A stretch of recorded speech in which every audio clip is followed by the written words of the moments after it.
My purpose this evening in presenting to you a bit of a biographical sketch of the person John Calvin is not so as to suggest that he is the Protestant Reformation's one or second most famous hero.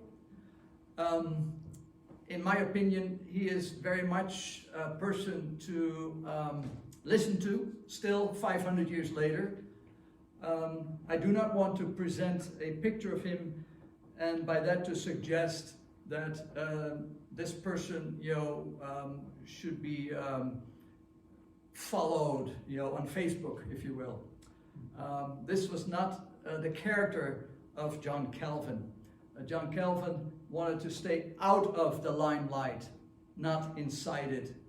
He did not seek attention. He wanted to be away from that kind of thing. So my purpose in giving this talk is not to make a hero out of Calvin, but I want to show a little bit of his life, his person, who he was. Because almost from the first time, let's say during his own lifetime, images started to circulate about who this person supposedly was. And these have stuck with people today. And some are positive, and some are not so positive. Some are very extremely critical, and they have no basis in truth at all. And others are just presenting him as, he couldn't do anything wrong kind of thing. We don't serve, that doesn't serve any purpose if we try to do that. I titled the message, John Calvin, A Pilgrim's Progress. Of course, you are thinking immediately about John Bunyan, the Pilgrim's Progress that he wrote and was famous for. So I'm not trying to parallel the two tonight, but it is a picture that is suitable to the person and the ministry of John Calvin. I always like to use the dictionary if I have a question about the meaning of a word, or I'm just interested in knowing more about a word. And lo and behold, if you would look up in your Webster's New Collegiate Dictionary, if you still have one, you see that it comes from the Latin peregrinus, and that means foreigner. One who journeys in foreign lands, wayfarer, one who travels to a shrine or holy place as a devotee. Well, all those things are true of Calvin. He was a Frenchman, born in 1509 in the relatively small town of Noyon, which is 20 miles outside of Paris, in the province of the Picardie. And Calvin was born family of 7, and his father was a lawyer slash CPA. He was in charge. He had the responsibility over the financial affairs of the bishopric, the church administration locally in Noyon. So he would do the bookkeeping, if you will, which included, the finances related to priests and bishop and others perhaps too. So he had an important job there. John Calvin's oldest brother, he was the second of 7, Jacques. He also became a priest in the church. Noyon, like I said, is a small place. My wife and I have actually visited it years ago. And of course, nothing of that time is still standing, but it's interesting that you kind of get a feel for where a person comes from when you know their writings, but you don't know where they actually lived for a while. John Calvin lost his mother at age 6. Jean Lefranc was her name, and she was pious and beautiful, he says in one of his statements. And this is the problem with John Calvin versus Martin Luther, for example, that when you read table talks of Luther or other writings by Luther, you get much more quickly an idea of who Luther was. Luther wasn't afraid to talk about himself, but Calvin, on the other hand, the refined Frenchman, sort of aristocratic in his manners, though not socioeconomically, he was of a middle-class background. Luther, you get to know Luther rather quickly, almost intimately. He's not afraid to put everything on the wash line, so to speak, good and bad, of his home life. That's not the case with John Calvin. He didn't, as he says somewhere, I don't like to talk about myself. But John Calvin grows up there in that city. His father remarries. He doesn't tell us anything, and he published 160 publications in his lifetime. These were largely major works, and you really have to dig very deep to find many details about his personal life and background. But as my mentor, Herman Zellerhuis, has pointed out, from his letters, the copious letters that he wrote to people abroad, worldwide, from princes and kings to nobility, to ordinary men and women imprisoned in Paris, awaiting their execution. You get a much better idea of the person John Calvin that way. And when you do that, and it is important that we get an accurate picture of John Calvin, then you find out that he wasn't just this stoic type of person. People have gotten the impression that all you know about John Calvin is that he wrote a lot of books, and particularly his Christian Institutes, and that he was a major important theologian and leader in the church, and that he was very strict. But the humanity of Calvin needs to be remembered, and we get some of that if you read his letters. But Calvin definitely saw himself as a pilgrim. That was not just an imagery, a metaphor that he came up with. Of course, we find it in God's Word. If you still have a concordance, so maybe you don't have a dictionary anymore in your house, but maybe you have a concordance, look up the word sojourner or stranger, and you find out that especially in the Old Testament, there are numerous passages in which people themselves describe that they are pilgrims, or that God speaks to his people in language like that. He saw himself as a pilgrim, not as a monastic pilgrim. That was the approach of the humanist Erasmus, that we are passing through this world, but the best way to be a Christian in this world to withdraw and be in a monastery and do important work there. That was not Calvin's approach. Calvin's approach was a more biblical approach. In a commentary on 1 Peter 2, verse 9, he says, "Children of God are guests in this world. The godly are strangers," there you have it, "in this world, and advancing towards the celestial country. And when in our minds we dwell in the world, and we do not think of heaven as our country, when we pass as strangers through this life, we are not in bondage to the flesh." So the pilgrim is the one who is heavenly minded, but not without knowing that he stands with his 2 feet in the soil of this earth. That's where God for a time has placed us, and that's where we need to be, and that's where we need to obediently follow the Master, the Lord Jesus Christ.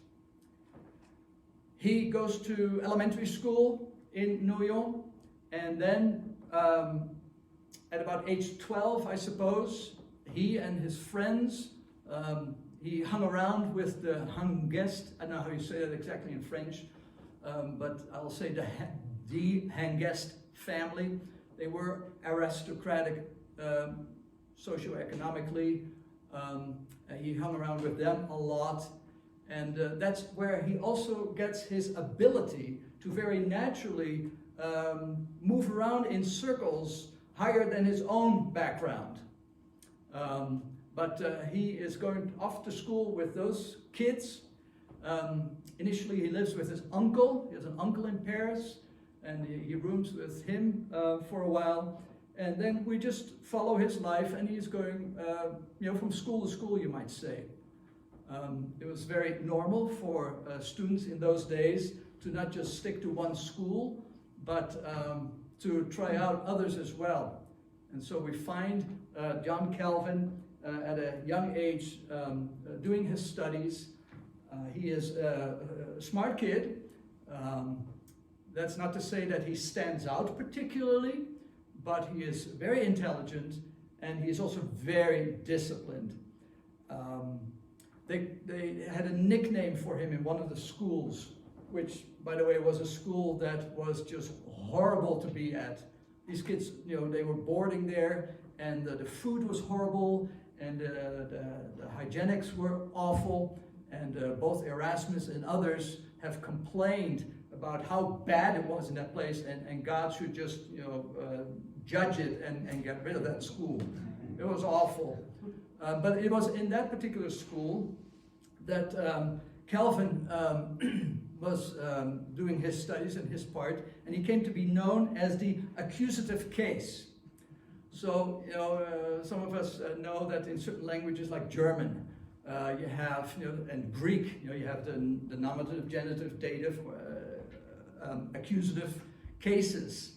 And so they use that little phrase to describe Calvin. As a young man, he was accusative. This kind of tells you that, he is sort of a brainy kid, and he is doing his father's bidding. He was very obedient. He had a very strong sense of loyalty and obedience to the church, the Roman Catholic Church, and then also to his father. And his father's wish was for his son to be in the same footsteps, become a lawyer. And so that's what he sets out to do, and he does it without complaining. But it's not really what he wants to do. And isn't that interesting? The same thing is true with Martin Luther. Martin Luther uses that thunderstorm event, when he goes back from, I think, vacation or goes back to school, but one way or the other. And he is with a friend as well. And the thunder is there, and the lightning is there, and it almost hit him, I think. And he says, "Oh, Saint Anna, I will become a monk." The foxhole prayer kind of reaction to trouble. And then he becomes, of course, a monk. That doesn't quite happen as dramatically in Calvin's situation, but for the time being, he is going to school, and he is going to schools that are, from our sort of historical perspective, a cultural perspective, are progressive, liberal, if you like. Because what is going on in this time of cultural development in Europe? The old ways, at the time period of the medieval chapter in history, is coming to an end. And it is coming to a pretty quick end because of the results that the Renaissance and humanism have produced. So it becomes a clash between two ways of thinking and two ways of approaching life, everything in life, and particularly theology. Philosophy and theology were always combined in those days. So if you were a philosophy student, that might well have meant that you personally were a theology student. But education in particular was approached differently by the new way, if you will. And Calvin was definitely joining that part, together with so many others. The old medieval scholastic way had a scholastic speculative approach to learning, traditional, not very innovative, don't upset the status quo, both in society and in the church. So the humanists, the Christian humanists of the day, they advocated a different way of study as well, of education. So that is where Calvin is at. He goes from Paris to Orléans, where he studies law under very famous lawyers, and then another school yet in Bourges, and then back to Paris. And as we remember that Calvin is a second generation reformer. Luther was born in 1484, I think, or 86. He is born in 1509, so you see already a sort of a generational gap there. Luther has been around already for a while when he's just a little kid going to school. And so the teachings and the writings of Luther, thanks to the book press, the book printing technology that existed, those 97 theses, they have been published, and within weeks it spread all across Europe. So those thoughts of Luther had penetrated into Paris, and they were talked about, and they were being believed and embraced. And of course that created tension, and the lines were being drawn. And at some point it happens where Calvin supposedly, but a lot of scholars think there is truth to it, Calvin is the author of the inaugural lecture that was held at the beginning of an academic year at the University of the Sorbonne in Paris. And this time it was up to the director of the the Faculty of Medicine, to deliver that speech. And so Nicholas Kopp, who later went with Calvin towards Switzerland, he delivered that speech that probably Calvin had written. And so here we had a presentation that was all pro-modern, pro-progressive, liberal, if you will, approach to life. And it was not particularly upsetting that it was atheistic or anything, none of that, but it was definitely in the humanist vein. And so immediately there was a storm of protest by the traditional theologians of the Sorbonne faculty, theological faculty, and they instructed almost the king to arrest these people. And that is what God used to force this young man from the northeastern side of Paris to escape, basically. As a vine dresser, he was able to escape Paris, and others along with him, because it became very dangerous to stay. People had already been martyred by this time in the city of Paris for their evangelical faith. So the Lutheran faith was basically a description or a title that covered everything Protestant. So it's not always a very accurate title, that it actually reflects everything Luther taught or said, but that's how the locals refer to this new teaching, the Lutheran teaching. So he leaves, and after he stays with various friends, he then moves on. So we're talking about the 1530s, 1533, 1534. He hears that his father passed away, so he then goes back to take care of things, I suppose in secret. He didn't tell too many people that he was having this trek back to his hometown, but he did that.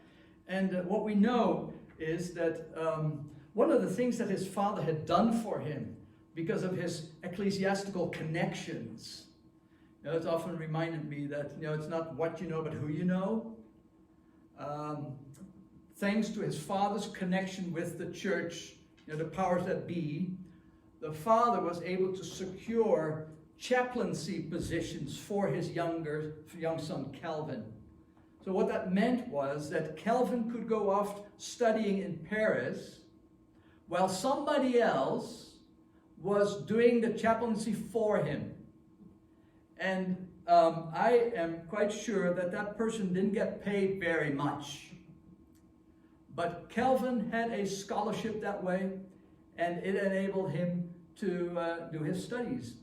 And he didn't just have one of those, but he had 3 of them. That is 2 chaplaincies and 1 pastoral position in some local church somewhere. When his father has passed away, who, by the way, came into conflict with the church, that's a story in and of itself, but he was accused of financial wrongdoing relative to the finances of 2 priests. He, as a result, was excommunicated. And that is a really bad thing for a Catholic person, because you face the fact that if you are excommunicated, you are no longer in communion with the church. And if you're not in communion with the church, you are not in communion with God. And if you die outside of communion with God, you're going to hell. So, there's a problem.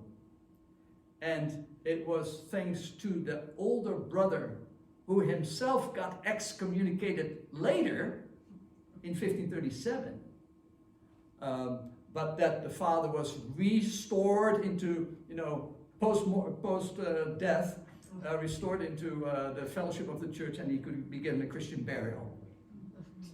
But the fact of the matter is that he is renouncing those scholarships, if you will, those chaplaincy, pastoral positions in the church. And it was apparently also about the time for him to make a decision anyway, because at age 25, you had to decide if you would go on with serving the church and become an ordained priest in the church or not. And so he saw the providence of God, I suppose, working in this way, that he should not continue that path, and he renounced it. The pilgrim is first going to Paris for studies as a child, you might say, and now a bit older, having traveled across the north central parts of France in the various cities I already mentioned, he travels on to a safer place. Who is Calvin at this point spiritually? Again, we don't know very much about his conversion. We know much more about Luther's experience. The gates of paradise opened to him, he said. And it was the difference between night and day, between death and life. Calvin doesn't speak about that very much, but he does speak in one of his statements, I believe it was to Jacopo Sadoleto. He was a bishop in Carpentras, southern France, and he was a bishop who tried, after Geneva had expelled Calvin, he tried to get the Genevans to come back to Mother Church. I think it is in a letter to him, which is a famous letter of Calvin, his reply to Sadoleto, that he says, I don't like to speak about myself, and also that his conversion was, in the Latin, there's subitu, it means suddenly, and it can also mean unexpectedly. Paul, if you think about the Apostle Paul, was quickly, suddenly converted, right? He was arrested on his way to Damascus. Timothy, his spiritual son, was born and raised in a Christian environment and didn't have that dramatic change in his life. It almost sounds as if that is what the situation was like in Calvin's particular experience. His eyes were opened, slowly perhaps, but they were opened to the need for him to come to grips with how the church of his childhood, how that church, in light of current development, thinking about the Bible and what it teaches and how we ought to worship, he came to see that he had to be torn away I think is how he puts it somewhere. He had to be torn away from that because of his loyalty and his affection to the church of his childhood. But he saw it as idolatrous. He just saw that things were not correct according to a more stable criterion. Medieval scholasticism is inherently unstable because it tends to be very subjective. And Calvin was always looking for certainty, for stability, and he wanted the people of God to have a faith that is robust and that can withstand the trials and troubles of life that come our way. And where do you go to find that stability? It is from the Word of God alone. Because the Word of God transcends all humanity, because it is the Word of God given to us. And it is God who alone has the authority to tell us what to do, to tell us how we ought to worship Him. And the institution of the church cannot claim the same for itself, because church history shows, and Luther said that in his defense at the Diet of Worms, that one church council has contradicted the other. So to have a stable society, to have a stable church, and for you and I to have a stable faith life, it needs to be directed and controlled by the Word of God. And so once Calvin is seeing it that way, then he never looks back. He left France and he left a country that he loved. Later, towards the end of his life, he looks back and he says, you know, I left that country, I left my people, a lovely country. He says a lot of foreigners like to go and spend time in France. Well, he was right. 500 years ago, my family, when I grew up in the Netherlands, we went to France on vacation and we loved it very much. It's a beautiful country, especially the southern part by the Mediterranean. It's a beautiful place. But he said, God is no longer in France. And Calvin was always very quick to identify with history, especially in the Old Testament. The children of Israel under slavery in Egypt. So that, transporting that to his own time, there is a Pharaoh in charge in France. And this king doesn't allow Christians who want to order their worship by the pattern of God's word, doesn't allow them the freedom to do so. And when that happens, he says, you need to leave. Calvin did not agree with those who called themselves, who he referred to as the Nicodemus. Nicodemus. Remember Nicodemus? Nicodemus came to look for Jesus' opinions and, at night in secret. So during the day, walking around like a Pharisee, going to church, participating in all the parts of Mass liturgy, and then on the side saying that you really believe the other way. Calvin says you have to make a choice. And if you can't worship God as he dictates, you need to leave. Because God is no longer in the land. And so Calvin left, but he never forgot his people. And he never forgot the Reformed Christians in his land. The reason why he wrote the Christian Institutes, or the Institutes of the Christian Religion, was for two basic reasons. One, that pastors who had no libraries, pastors who until then had been poorly educated, they were barely literate in some cases, especially those in the countryside, that they would have the institutes as a companion to help them think theologically and biblically about teachings of the Bible.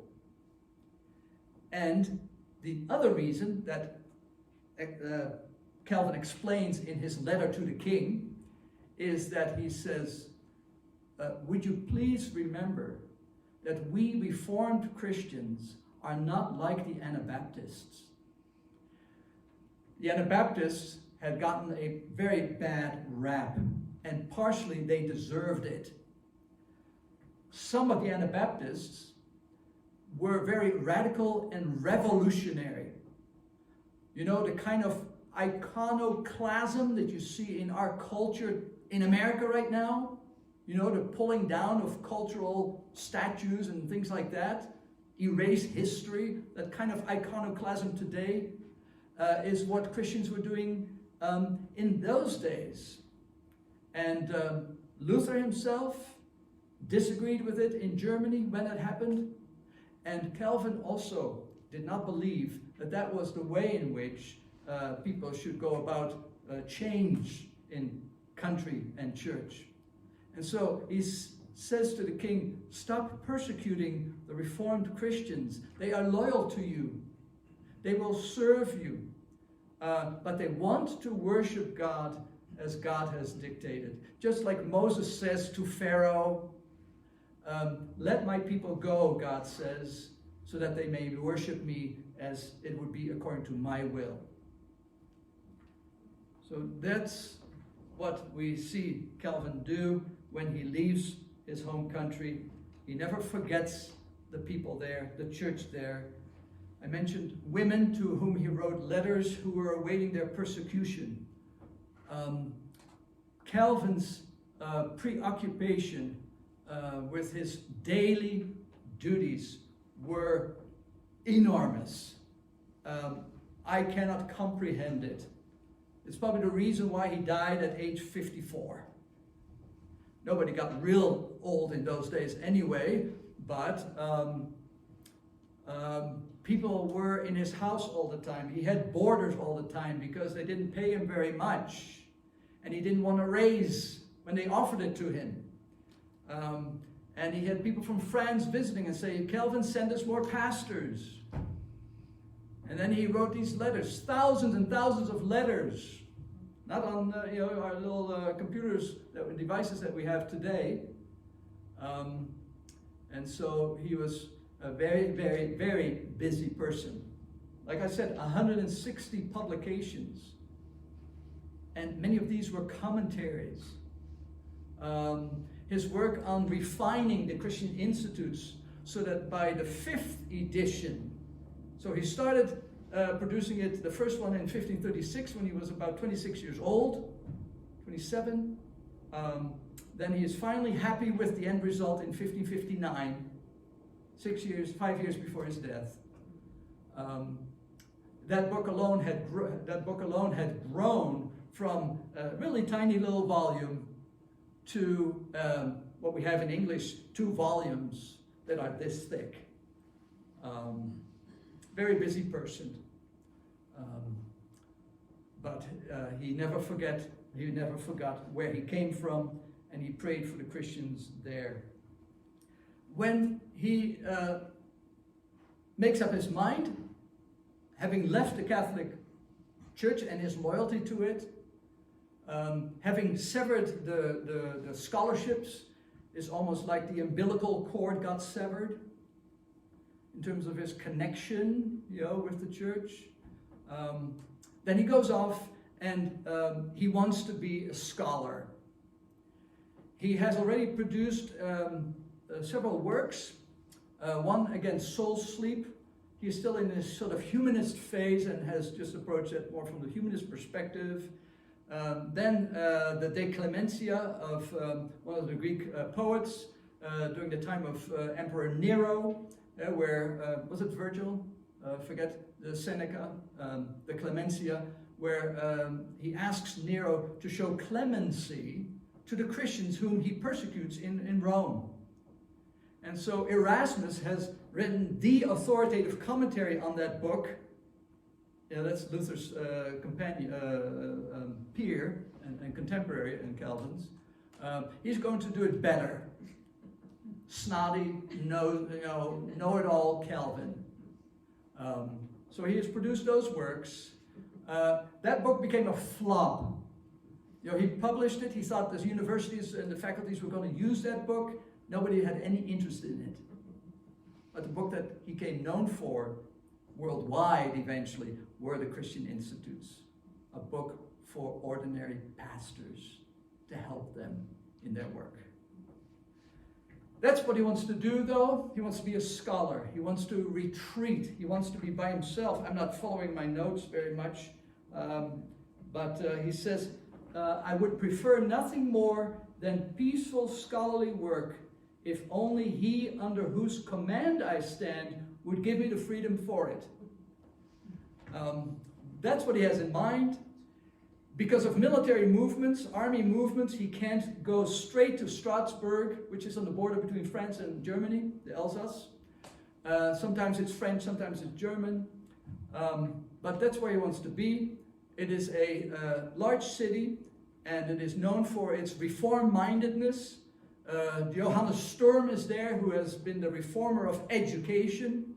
And then you have Martin Butzer, who is there, senior to Calvin in years, and he just would love to be in that city and work and be with them and learn from them.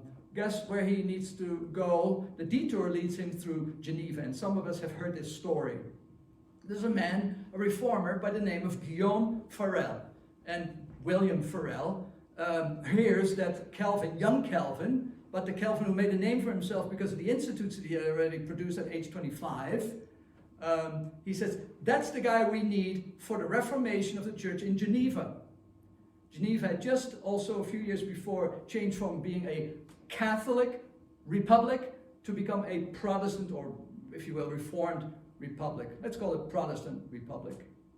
And of course, the city had been governed by the bishop of the Savoie region, paid by the Savoie Republic within France.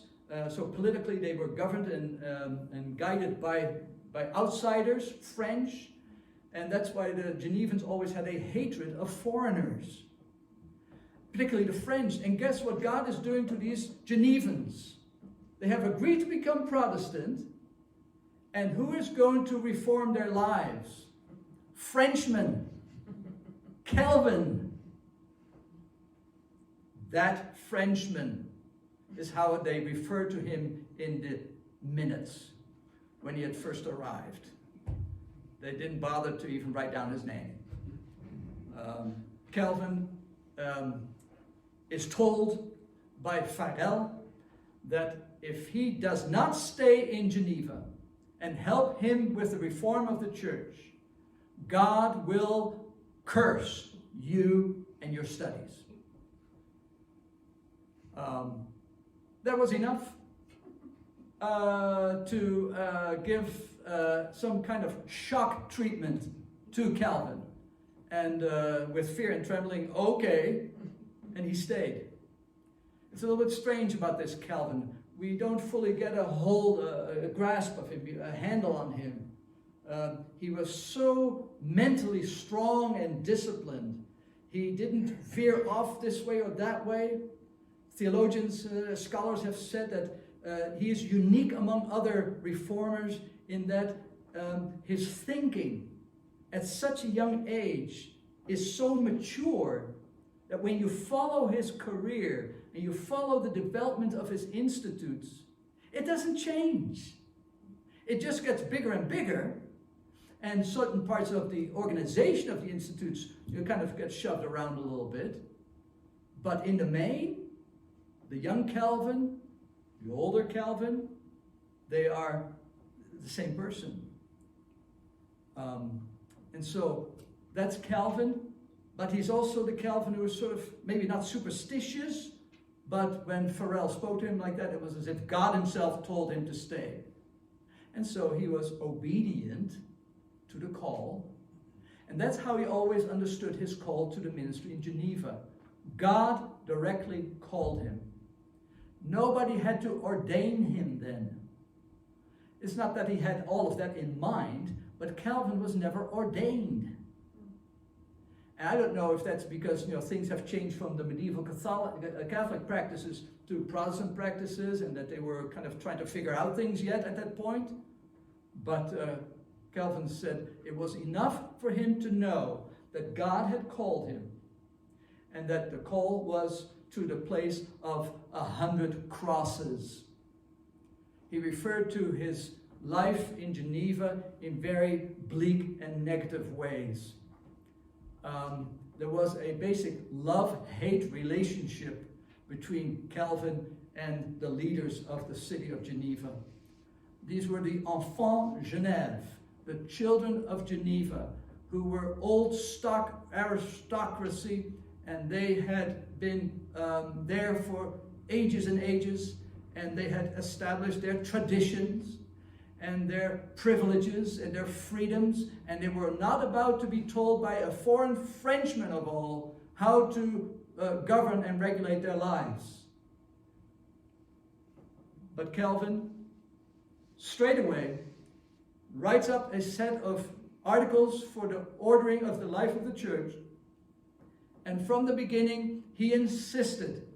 He didn't get it accomplished, when he enters in 1538, in 1536, but he wants the government of the city of Geneva to give the church the right to govern its own disciplinary affairs.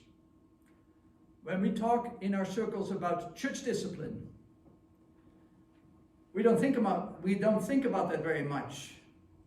But historically, it was not just an absolute given that there existed such a thing as church discipline. As it was in these Protestant republics, cities, the city magistrates had to make the decision whether a person could or could not partake of communion. Whether a person could be banned, excommunicated from the church if necessary. And Calvin says that's a blurring of the distinctions between church and state. They both are governed by God. God is the super king, but the realm of the state is a realm of this world. It is of this world, it is of a passing nature. It is good, the church and its leaders are God's servants and so forth. But the church is not of this world, as we were told by Jesus himself. And so when it comes to spiritual discipline, then the church ought to direct those things. And he ran into all kinds of problems with that approach. Like I said, that was not accomplished until things looked much more favorable to him because of political control. Every year in the month of January, there were political elections. And those elections determined whether Calvin could lean on support or opposition. And it was not until 1555 that Calvin finally can sort of breathe a breath of relaxation and know that they had four mayors, they called syndics, and then a whole bunch of people on the small council, the little council and the bigger council and larger council. But finally the balance was such that he could accomplish, for the most part, his ideal as to how he believed God's church ought to be formed and regulated and organized. We have to remember that, first of all, Calvin never sought political office. People are confused about that. The dictator of Geneva, he was a pastor. He was a seminary professor. The Compagnie of Pasteurs, the company of the pastors, he was always, for as long as he lived until he died, the president of that agency. But he never aspired or intended to tell the city council what to do. And a lot of people think that that is not the case. And particularly because of the Servetus affair that took place later, where Calvin agreed that Servetus would be burnt to death because of his heresy. While I mention him, in cases like that, especially people who doubted the Trinity, that was probably the most offensive thing you could disagree with at the time. Servetus had already been condemned by the Roman Catholic Church, and he had been imprisoned but escaped. He Calvin had arranged for a meeting in Paris years before, where Servetus decided not to show up. And then this man, whom Europe knew was anti-Trinitarian, he shows up at a Friday afternoon pastors' meeting, where typically one of the pastors would discuss a sermon that he was about to preach, and then get input from the other pastors. And people could join that. People from the town, the neighborhood, could come and listen in. So Servetus shows up. That particular day, Calvin wasn't there until a little bit later.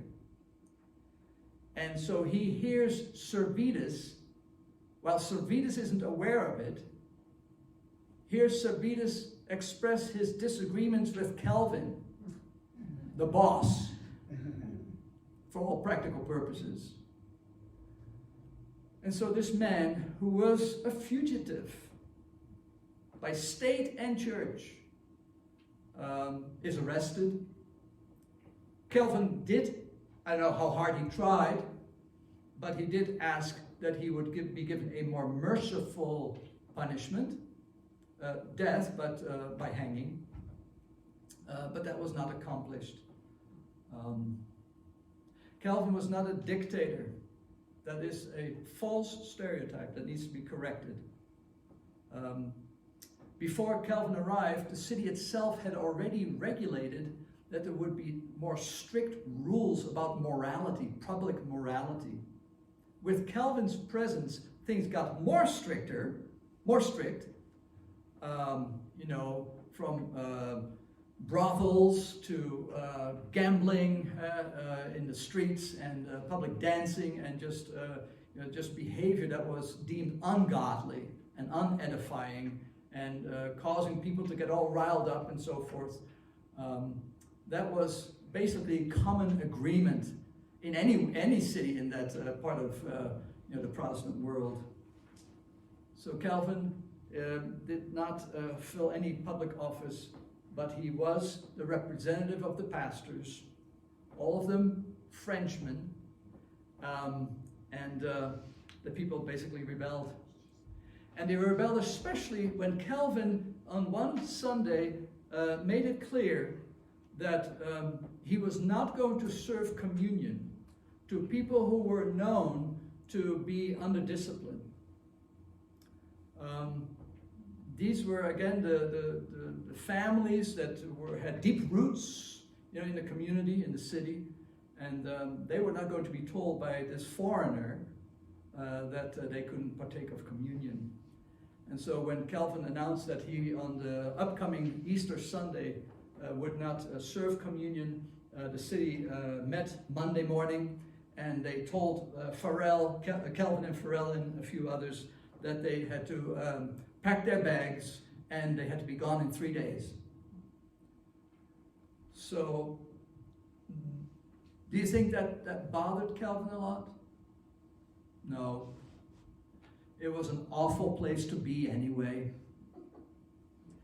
They teased him. They mocked him. They named their dogs after him.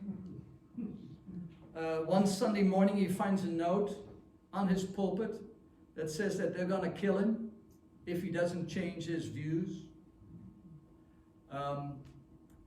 He says that 50, 60 carbine shots were, exploding, so to speak, in front of his house, and being sort of emotionally maybe a bit fragile. It just made him afraid, he said. Very afraid. But Calvin was an amazing man. One time there was a riot, and it was about to get very violent and bloody. And Calvin throws himself into the whole mess. And later on they say, if Calvin hadn't done that, there would have been some kind of a blood bath that would have ensued. Calvin wasn't loved by the Genevans, but he gave his all to the Genevans. But they tell him to leave. He's happy to go. Farel goes to Lausanne. He goes to Strasbourg, where he wanted to be anyway. And finally, he can be the scholar that he always wanted to be. And so he goes there and he meets Butzer, and he hears about Sturm and his educational principles and practices. And from that, he gets the idea that, well, when he comes back to Geneva 3 years later in 41, so from 38 to 41, he is in exile. The pilgrim.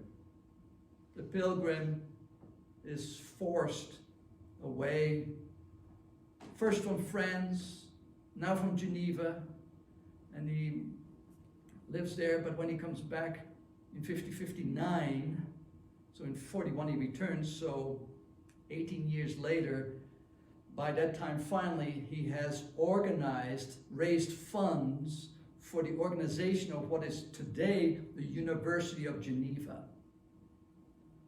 Its beginnings are in Calvin's mind and hands and activities.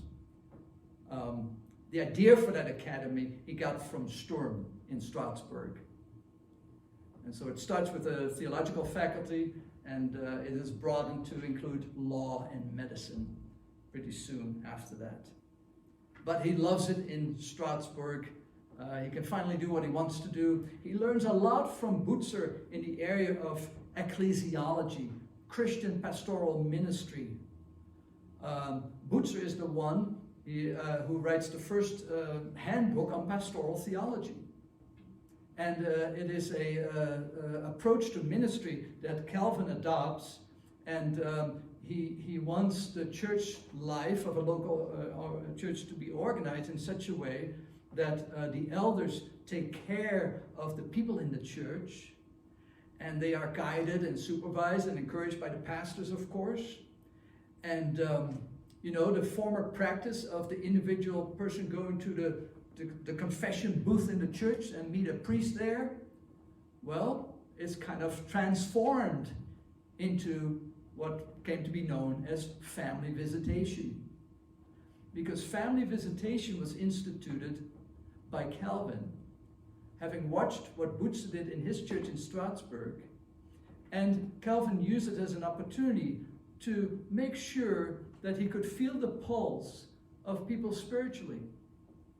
And so elders were instructed to visit the flock, especially people who had come to faith, people who had maybe come from other places. The city of Geneva was, by the time he arrived in 1536, about 12,000 inhabitants.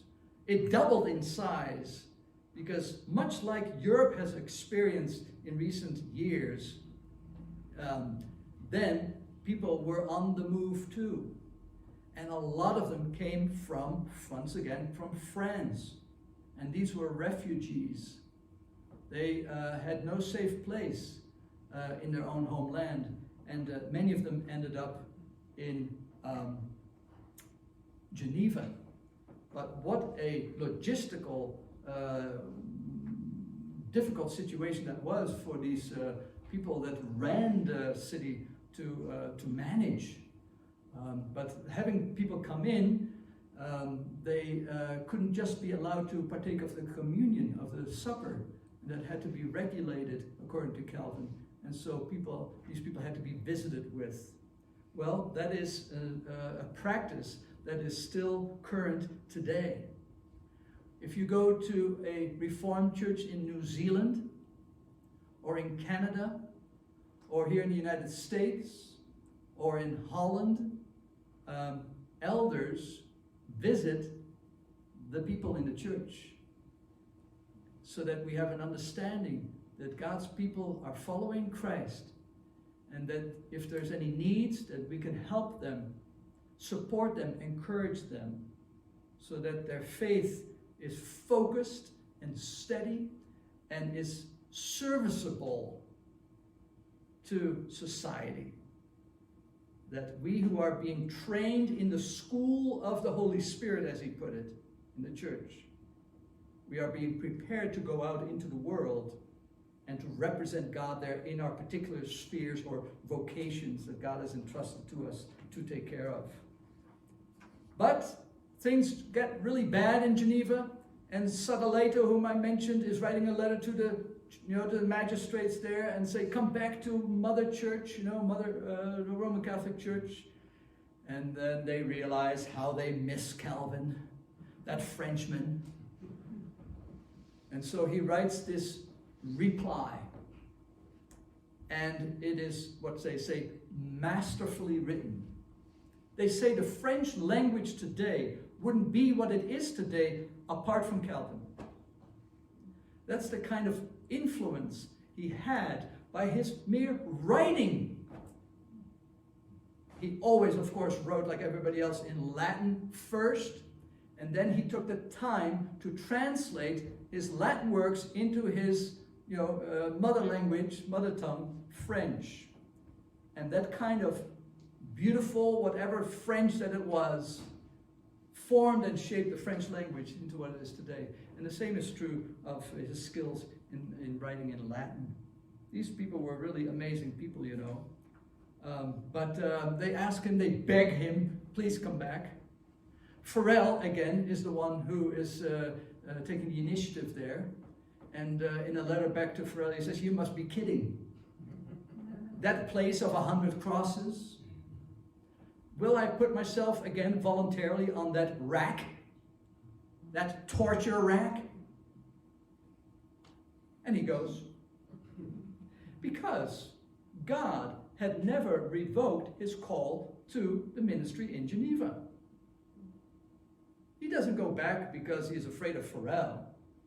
He's afraid of God. And he has stood at the abyss in his experience of what it means to stand before God and not die, but live, thanks to the gospel that he came to understand in a saving way. So yeah, from then on, whenever God speaks to Calvin, as he said, I may not like what my master has intended for me, but when he calls, I must obey. And so he goes back. He goes back. He has worked on his institutes in Strasbourg. The second edition is accomplished. He has included many of Luther's and Butzer's ideas. The whole idea of the church being organized according to eldership and the 4 offices of deacon, elder, pastor, and teacher. Doctor in theology, typically, seminary teachers. He got that from Calvin, from Butzer, and of course he thought it was purely biblical. Problem with that is, it's a little bit difficult to find biblical arguments for all these 4 offices. We understand that there is such a thing as a deacon. We understand that there is such a thing as an elder, a pastor, and doctor of theology, teacher. But Calvin thought, yep, that's all there. Calvin was not a biblicist. Calvin teaches and presents arguments that are biblical. He gives arguments for why there ought to be these offices in the church. Because a well-regulated church requires that there be deacons and there be elders and that there also be pastors. Because the Bible does, of course, talk about Paul and others who preach. And so for a church to be well-ordered and well-regulated, then people need to be well-trained. And so we need to have seminaries. And we need to, in humanist sort of fashion, at least appreciate that we understand that it is requisite that a pastor know the Hebrew and Greek languages. And so he needs to do word studies and understand church history and all these other things that are being taught typically in a seminary setting by people who are themselves highly qualified. that's how he goes back to Geneva and continues his work. It is 1541, and it is also 10 to 8 on the clock on the other side of this building. So it's about time that we quit. How long have we been here? Calvin goes back to Geneva. I'll try to make it short. He goes back to Geneva, and it is a battlefield. It really is one battle after another. Not just from people inside Geneva who are disagreeing with Calvin, but it is also people who are aiming their arrows to him from abroad, from outside. And he always feels that he needs to write these people and has to defend himself. And that's, of course, what took so much of his time. He went to bed at about 11. Most of us don't do that, I think, but I don't know about you. But he went to bed late and up early, 4 o'clock. And that's the pattern that he adopted and embraced as a student in university. And the reason why Calvin could speak authoritatively when there was a theological disputation in Lausanne in about that early time of 1537-38, just after he had arrived in Geneva, of 37 or so, when he had arrived in Geneva, then the discussion wasn't going anywhere. And one of the Roman Catholic representatives was making a claim that he knew was wrong. And from memory, he knew which church father and which book and which chapter and page to correct this person. It's because he disciplined himself in his student days. And that's what he kept up till he died. The first thing that he did when he woke up is to remember, to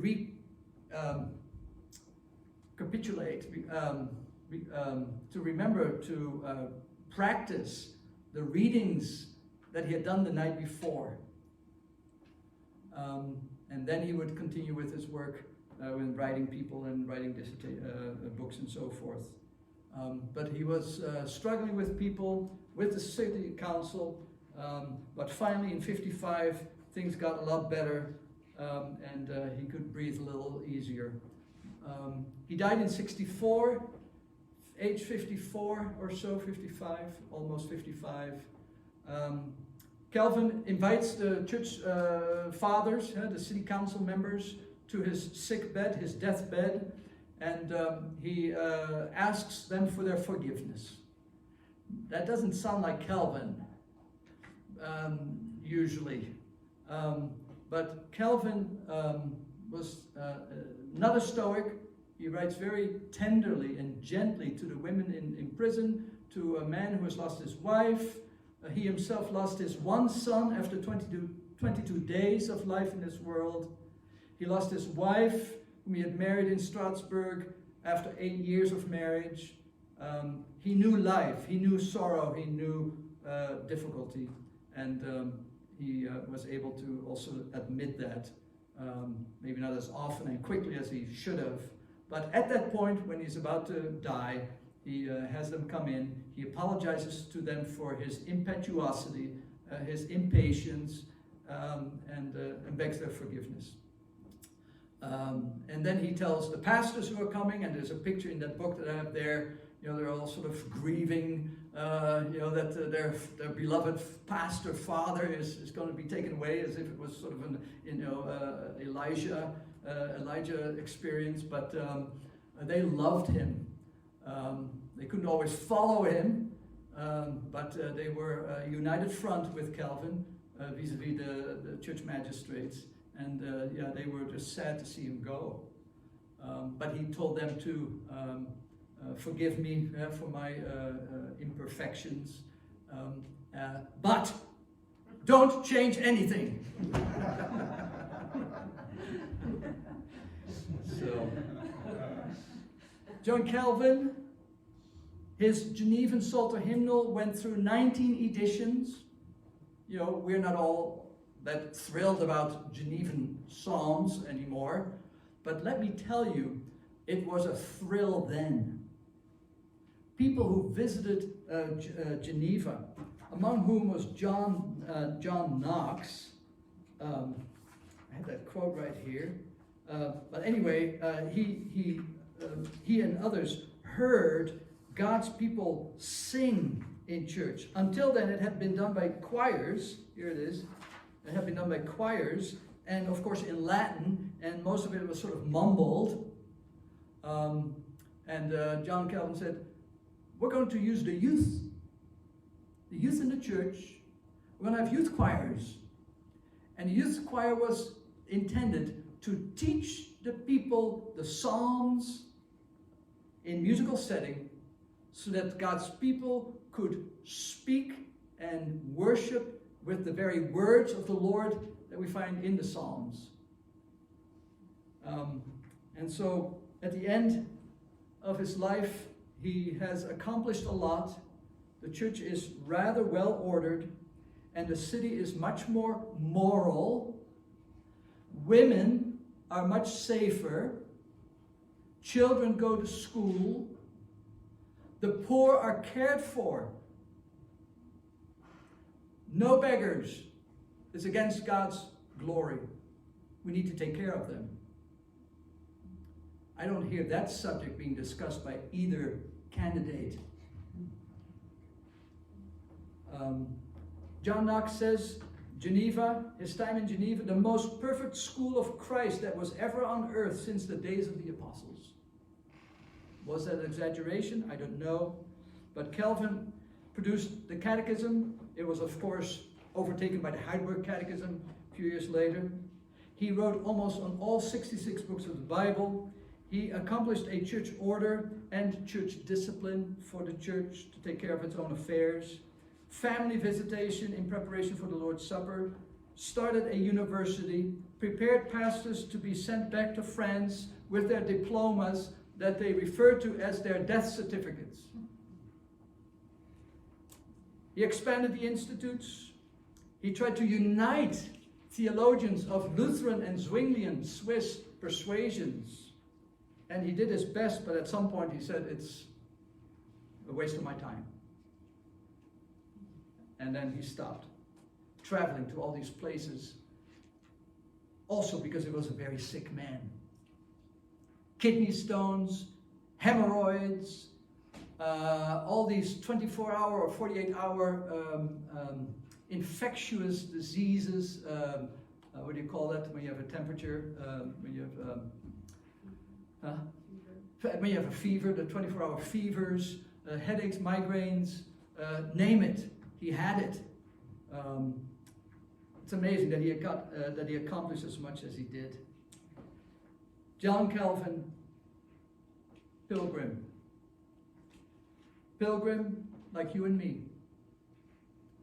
And at every stage and at every turn, he leaned on the Lord for his direction and his guidance. I'm still a stranger in this place, he says to someone not long before his death. But the stranger stayed committed to serve the church and city both by helping them all to aspire to a life well lived to the glory of God and at his own expense. Thank you.